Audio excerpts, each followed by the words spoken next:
Hello and welcome my dear students. It is the next video lesson of biodiversity, and in today's video lecture we are going to discuss classification of organism. In the last video session I described you about nomenclature and I described all the category of nomenclature like mononomial, binomial and trinomial. So आज की video में हम पढ़ने वाले हैं classification of organism.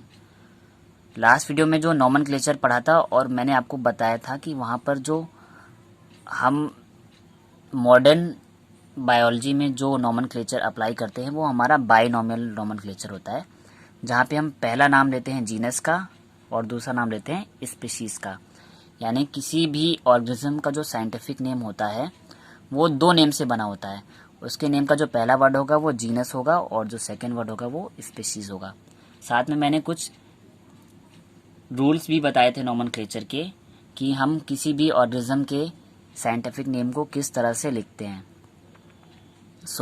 इसके बाद बात कर लेते हैं. नॉमेनक्लेचर तो हमने पढ़ लिया, अब डायरेक्टली हम आ जाते हैं क्लासिफिकेशन पे. कि अब जैसा कि मैंने बताया था there are million of organism present on earth. जब भी लाइफ फॉर्म स्टार्ट हुई थी तब से अब तक अगर हम अर्थ की बात करें तो करीब मिलियन ऑफ स्पीशीज़ हैं एनिमल्स की और प्लांट की जो कि अर्थ पे प्रेजेंट हैं. और मैंने बताया था कि इन करोड़ों स्पीशीज़ को हम एक साथ स्टडी नहीं कर सकते, ठीक है. और इसी वजह से हमने अपनी स्टडी को इजी बनाने के लिए टैक्सोनॉमी का यूज़ किया. टैक्सोनॉमी में हमने क्या किया, अलग अलग ऑर्गेनिज्म को उनके कैरेक्टर के बेसिस पे अलग अलग टैक्सा में डिवाइड कर दिया, like phylum, class, order, family, genus and species. और क्लासिफिकेशन को प्रॉफिट क्या हुआ कि हम ज़्यादा से ज़्यादा ऑर्गेनिज्म को बहुत कम टाइम में स्टडी कर सकें. यानी कि हम अपनी स्टडी को आसान बनाने के लिए हमने क्लासिफिकेशन का यूज़ किया. तो आज हम उसी क्लासिफिकेशन को पढ़ने वाले हैं कि हम किन किन बिहाफ पर मतलब एंशियंट टाइम से अभी तक किस किस टाइप के क्लासिफिकेशन देखने को मिले हैं और उन क्लासिफिकेशन में किस टाइप का पैटर्न यूज़ हुआ है. चलिए स्टार्ट कर रहे हैं. बहुत ध्यान से देखिएगा इस वीडियो को. तो अगर हम क्लासिफिकेशन की बात करें तो हम ऑर्गेनिज्म को तीन मेन ग्रुप्स में डिवाइड कर सकते हैं. पहला जो क्लासिफिकेशन का ग्रुप है वो है हमारा आर्टिफिशियल क्लासिफिकेशन, यानी artificial system of classification. It is based on few similarities like habitat, vegetative and sexual characteristic. यानी हमारा जो आर्टिफिशियल सिस्टम ऑफ क्लासिफिकेशन था ये केवल ऑर्गेनिज्म में केवल कुछ छोटी मोटी स्मॉलर सिमिलरिटीज़ पे बेस्ड था. यानी कि उनमें कुछ मिलते जुलते कैरेक्टर जो हम देख लेते थे उनके बिहाफ पर हम उनको क्लासीफाई कर देते हैं.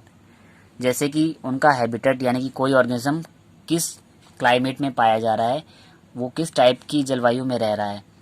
दूसरी चीज़ उसके वेजिटेटिव और सेक्सुअल कैरेक्टरिस्टिक, यानी कि वहाँ उनके जो वेजिटेटिव कैरेक्टर है, यानी कि बॉडी आउटलुक वाइज कैसी है, बॉडी का फिजिकल अपीयरेंस कैसा है, और सेक्सुअल कैरेक्टरिस्टिक कैसे हैं, यानी कि यहाँ पर जो मोड ऑफ रिप्रोडक्शन है वो कैसा है. तो कुछ कॉमन बेसिस पे अगर हम किसी भी ऑर्गेनिज्म के ग्रुप को स्टडी करते थे तो उस कैटेगरी को हमने बोला है आर्टिफिशियल सिस्टम, जहाँ पर हम ज़्यादा डीप स्टडी नहीं करते थे, केवल ऑर्गेनिज्म के हैबिटेट को देखते थे और उसके वेजिटेटिव और सेक्सुअल कैरेक्टरिस्टिक को आइडेंटिफाई करते थे और इस बिहाफ पर उनको किसी भी एक ग्रुप में, किसी भी एक टैक्सा में पुट कर देते थे. तो ये जो आर्टिफिशियल सिस्टम है ये सबसे पहले यूज़ किया गया था थियोफ्रिस्टस से. अब अगर हम बात करें थियोफ्रिस्टस की तो इन्हें फादर ऑफ बॉटनी भी कहा जाता है. यानी कि अगर हम बायोलॉजी पढ़ रहे हैं तो बायोलॉजी की दो ब्रांचेस होती हैं, एक तो जूलॉजी और एक बॉटनी. तो फादर ऑफ जूलॉजी थे अरस्तु और अरस्तु के ही एक स्टूडेंट थे थियोफ्रिस्टस, इन्हें हम बोलते हैं फादर ऑफ बॉटनी. तो जो आर्टिफिशियल क्लासिफिकेशन है ये थियोफ्रिस्टस ने दिया था and he classified the plants into three category, into tree, herbs and shrubs on the basis of their texture. यानी कि उन्होंने प्लांट को डिवाइड किया, प्लांट को उन्होंने उनके टेक्सचर के हिसाब से, यानी कि बाहर से प्लांट कैसे दिख रहे हैं, अगर बहुत ज़्यादा लंबे हैं, मोटा सा स्टेम है, तो उनको ट्री की कैटेगरी में डाल दिया। बहुत स्मॉल से हैं तो उनको हर्ब की कैटेगरी में डाल दिया। ट्री और हर्ब के बीच का साइज़ है, यानी कि ना ज़्यादा छोटे हैं ना ज़्यादा बड़े हैं, तो उनको श्रब्स की कैटेगरी में डाल दिया। यानी कि इन्होंने आर्टिफिशियली केवल कुछ फिजिकल अपीयरेंस पर फोकस किया कि प्लांट हमारा देखने में कैसा है, उसके अकॉर्डिंग उन्होंने इनको ट्री, हर्ब्स और श्रब्स में डिवाइड कर दिया। और कुछ और बेसिस थे इनके क्लासिफिकेशन के, लाइक ही also differentiate between annual, biennial and perennial plants. यानी कि पहला तो उन्होंने प्लांट को उनके फिजिकल अपीयरेंस के बिहाफ पे डिवाइड कर दिया, और दूसरा उनके ग्रोइंग पीरियड के हिसाब से। अब ग्रोइंग पीरियड का मतलब है ऐसे प्लांट जो साल में एक बार ग्रो करेंगे, ठीक है, तो उन्हें बोल दिया एनुअल। ऐसे प्लांट जो साल में 2 बार ग्रो करेंगे उन्हें बोल दिया बाईइनियल। बाई से टर्म आती है 2 की, तो अगर कोई प्लांट साल में एक बार ग्रो कर रहा है किसी पर्टिकुलर सीजन में तो वो एनुअल है। कोई भी प्लांट अगर साल में 2 बार ग्रो कर रहा है, 2 सीजन्स में देखने को मिल रहा है हमें, तो बाईइनियल। और तीसरी कैटेगरी पेरिनियल, यानी कि ऐसे प्लांट जो सदाबहार होते हैं, जो कि पूरे के पूरे 12 मंथ्स में हमको इक्वली ग्रोथ उनमें देखने को मिलती है, यानी कि वो हर मौसम में इवनली ग्रोथ रिप्रेजेंट करते हैं। तो प्लांट के टाइम पीरियड के अकॉर्डिंग इन्होंने डिवाइड कर दिया था एनुअल, बाईइनियल और पेरिनियल कैटेगरी में। तो हमने पहला तो देख लिया आर्टिफिशियल सिस्टम, जो कि बहुत छोटे से एरिया को कवर कर पा रहा था। इसके बाद सेकेंड क्लासिफिकेशन आया natural system of classification. Natural system of classification में क्या हुआ? It was based on natural affinities among organism and also consider both external and internal feature of organism. यानी इनके केस में हमने ऑर्गेनिज्म के बीच में जितनी भी नेचुरल डिफ्रेंशिएशन है, यानी कि उनमें नेचुरली क्या क्या डिफरेंस देखने को मिल रहा है, एक ऑर्गेनिज्म का नेचर दूसरे ऑर्गेनिज्म से किस तरह से अलग है, इस लेवल पे हमने स्टडी की। और यहाँ पर हमने एक्सटर्नल के साथ साथ इंटरनल फीचर को भी कंसीडर किया। जैसे कि आर्टिफिशियल सिस्टम में थियोफ्रेस्टस ने केवल प्लांट को बाहर से देखा और क्लासीफाई कर दिया, ऐसा नहीं था। इस बार हमने प्लांट को अंदर से भी एनालाइज किया, यानी कि चाहे प्लांट हो चाहे एनिमल हो, कोई भी ऑर्गेनिज्म हो, उसकी इंटरनल लेवल पे भी स्टडी की, यानी कि अंदर से उसका ऑर्गेनाइजेशन कैसा है, उसकी बॉडी की सेल्स कैसी हैं, उसकी बॉडी के टिश्यू कैसे हैं या ऑर्गन्स कैसे हैं। तो जब हम आउटलुक की बजाय इंटरनल लुक पर भी चले गए, यानी कि इंटरनल फीचर्स की भी स्टडी करने लगे, तब हमने उस सिस्टम को बोल दिया natural system. And natural system was given by Bentham and Hooker. Bentham and Hooker ने फर्स्ट टाइम नेचुरल क्लासिफिकेशन को यूज किया था, और इन्होंने भी प्लांट का क्लासिफिकेशन किया था। He classified plant in 202 families in his book Genera Plantarum.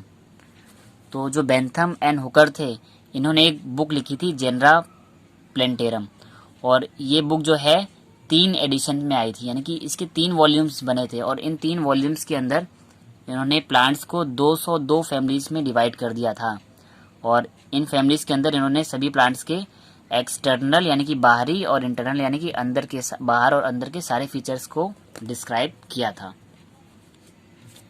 तो यानी कि जब हम आर्टिफिशियल से नेचुरल पर आए तो हमने अपनी स्टडी को थोड़ा सा और डीप कर दिया, यानी कि अब हम ऑर्गेनिज्म के इंटरनल लेवल को भी स्टडी करना स्टार्ट कर दिए। इसके बाद हमने थर्ड मोड की बात करें तो लास्ट है, जो कि है फाइलोजेनेटिक सिस्टम। अब ये जो फाइलोजेनेटिक सिस्टम था, ये हर ऑर्गेनिज्म के इवोल्यूशन पे डिपेंड कर रहा था, यानी कि इसमें हम नेचुरल सिस्टम को तो ऐड कर ही रहे थे, बट साथ में किसी ऑर्गेनिज्म में पिछले टाइम में और अभी के टाइम में, यानी कि बिफोर और आफ्टर में क्या चेंजमेंट हमको देखने को मिले हैं, उनकी बॉडी में टाइम के साथ क्या मॉडिफिकेशन हुआ है, क्या इवोल्यूशन हुआ है, इसको भी इन्होंने कंसीडर कर लिया। So it is based on evolutionary relationships between various organism, यानी अलग अलग ऑर्गेनिज्म में इवोल्यूशन के बेस पर क्या क्या डिफरेंस हैं। इवोल्यूशन वर्ड का आप मतलब समझ लीजिए, किसी भी ऑर्गेनिज्म में बहुत टाइम के बाद अपने एटमॉस्फेयर के अकॉर्डिंग जो चेंजमेंट आते हैं जनरेशन टू जनरेशन, उन चेंजमेंट को हम बोलते हैं इवोल्यूशन। तो मान लीजिए हमारे जो एंसेस्टर थे या पूर्वज थे उनमें कुछ और फिजिकल फीचर्स होंगे, और आज कई सालों बाद जो आजकल के जो ह्यूमन बींग्स हैं इनमें कुछ अलग फिजिकल फीचर्स होंगे। यानी कि हमने अपने आप को चेंज किया अपने वातावरण के अकॉर्डिंग, अपने एटमॉस्फेयर के अकॉर्डिंग। तो इसी चेंज को हमने बोला है इवोल्यूशन। तो जब भी हम किसी ऑर्गेनिज्म के क्लासिफिकेशन में उसके इवोल्यूशन को भी ऐड कर दें, यानी कि उसके हिस्ट्री को भी जोड़ दें, उनके एंसेस्टर को भी ऐड कर दें, तब हम उसको बोलते हैं फाइलोजेनेटिक सिस्टम। और ये क्या कहता है भाई, this assumes that organism from the same taxa have a common ancestor. यानी एक ही टेक्सा या एक ही ग्रुप के अगर ऑर्गेनिज्म हैं तो उनका जो एंसेस्टर होगा, यानी उनके जो पूर्वज होंगे, वो केवल एक कॉमन पूर्वज होंगे। यानी कि एक टेक्सा में आने वाली जितनी भी स्पीशीज होंगी, जितने भी ऑर्गेनिज्म होंगे, वो किसी एक सिंगल एंसेस्टर से ही डेवलप किए होंगे। अब फाइलोजेनेटिक का एक कॉमन सा एग्जांपल दे देते हैं। जैसे कि बोला गया है जितने भी हमारे रेप्टाइल, बर्ड और जो मैमल्स हैं वो सब एक कॉमन एंसेस्टर से डेवलप हुए हैं। और इसके पीछे लॉजिक ये दिया गया है कि जो हमारा कॉमन एंसेस्टर है उनमें जनरेशन टू जनरेशन जिन ऑर्गेनिज्म ने एरियल मोड ऑफ लाइफ को अडॉप्ट किया, यानी कि हवा में जो लाइफ होती है, उड़ने वाली जो लाइफ है, उसको अडॉप्ट किया, तो वो बन गए बर्ड्स। जिन्होंने टेरेस्ट्रियल मोड ऑफ लाइफ को यानी कि ज़मीन पे रहने को अडॉप्ट किया, वो बन गए रेप्टाइल्स और मैमल्स। और जिन्होंने एक्वेटिक यानी कि जलीय वातावरण को, यानी कि पानी वाली लाइफ को अडॉप्ट किया यानी कि एक्वेटिक मोड ऑफ लाइफ को अडॉप्ट किया, वो बन गए फिशेज। ठीक है, फिशेज या इकाइनोडर्मेटा या मोलस्का के मेंबर। तो इस तरह से फाइलोजेनेटिक सिस्टम बताता है कि एक कॉमन एंसेस्टर से रेप्टाइल, बर्ड और मैमल्स हमको देखने को मिल रहे हैं। यानी कि एक ही कॉमन पूर्वज में अलग अलग लेवल पर इवोल्यूशन हुआ और आज अलग अलग एनिमल्स की कैटेगरी देखने को मिलती है। सो स्टूडेंट, आज की वीडियो में आपने आर्टिफिशियल सिस्टम, नेचुरल सिस्टम और फाइलोजेनेटिक तीनों सिस्टम्स पढ़ लिए हैं। नेक्स्ट वीडियो में हम पढ़ने वाले हैं 5 किंगडम क्लासिफिकेशन, जो कि RH व्हिटेकर ने दिया था। सो ये वीडियो आपको कैसा लगा प्लीज़ कमेंट करके बताएं, और अगर ये वीडियो आपको समझ आया तो इसे लाइक करें और सभी स्टडी रिलेटेड ग्रुप्स में शेयर करें। और लास्ट वीडियो में जैसा कि मैंने आपको बताया कि हमने आपको नॉमेनक्लेचर के बारे में डिस्क्राइब किया था, तो अगर आपने नॉमेनक्लेचर वाला वीडियो नहीं देखा है तो उस वीडियो का लिंक भी मैंने इसी वीडियो के डिस्क्रिप्शन बॉक्स में दे रखा है। तो उस लिंक पर क्लिक करके आप नॉमेनक्लेचर वाले वीडियो को भी देख सकते हैं। और स्टूडेंट्स, चैनल को सब्सक्राइब कर लें और बेल आइकन को प्रेस कर लें ताकि आने वाले वीडियोस की नोटिफिकेशन आपको मिलते रहें। Thank you students.